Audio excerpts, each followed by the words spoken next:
अगर कोई औरत तहज्जुद भी पढ़ती है, नमाज भी पढ़ती है, तिलावत कुरान भी करती है, सारी नेकियां करती है,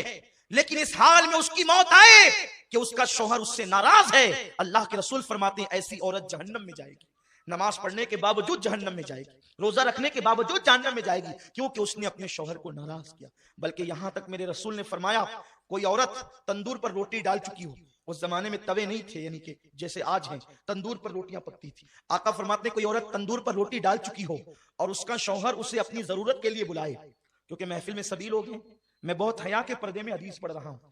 औरत ने तंदूर पर रोटी डाल दी है और उसका शौहर अपनी जरूरत के लिए उसको बुलाए और औरत ना कह दे और शौहर नाराज हो जाए, तो जब तक वो शौहर को नहीं मनाएगी, अल्लाह और उसके फरिश्ते उस पर उसी तरह लानत करते रहेंगे। अगर उसी हालत में उसको मौत आ गई तो वो औरत जहन्नम में जाएगी। आजकल की औरतें तो शौहर को गालियां देती है, अगर शौहर गुस्से में कह दे कि तुझे तलाक दूंगा, तो वो उसका मुंह दबाने की बजाय या माफी मांगने की बजाय या उससे लजाजत करने की बजाय, आज की औरतें इतनी बेबाक हो गई है कि यहां तक हमने सुना है लोगों से, लोग आकर के बताते हैं, हमें तो नहीं पता, लेकिन लोग आकर के बताते हैं कि शौहर ने कहा कि तलाक दूंगा, कहते अगर तेरे बाप का होगा तो दे के बता। अस्तगफिरुल्लाह, जो औरतें इस कदर बेबाक हो गई हो, ऐसी औरतें लानती है जो अपने शौहर से तलाक का मुतालबा करती है। अल्लाह अकबर, मेरे रसूल सल्लल्लाहु अलैहि वसल्लम फरमाते हैं कि अगर किसी के शौहर के जिस्म में फोड़े पैदा हो जाएं, फुंसियां पैदा हो जाए और उससे पी बह बह करके निकल रहा हो और उसकी बीवी उसको जबान से चाट चाट कर साफ करे, तो भी बीवी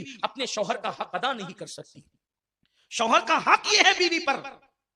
कि अगर शौहर के बदन के जख्म को वो जबान से चाट कर साफ करे तो भी हक अदा नहीं कर सकती। और अल्लाह के रसूल सल्लल्लाहु अलैहि वसल्लम फरमाते हैं, अगर मैं अल्लाह के सिवा किसी को सजदा करने की इजाजत देता तो मैं औरतों को कहता कि वो अपने शौहर को सजदा करे,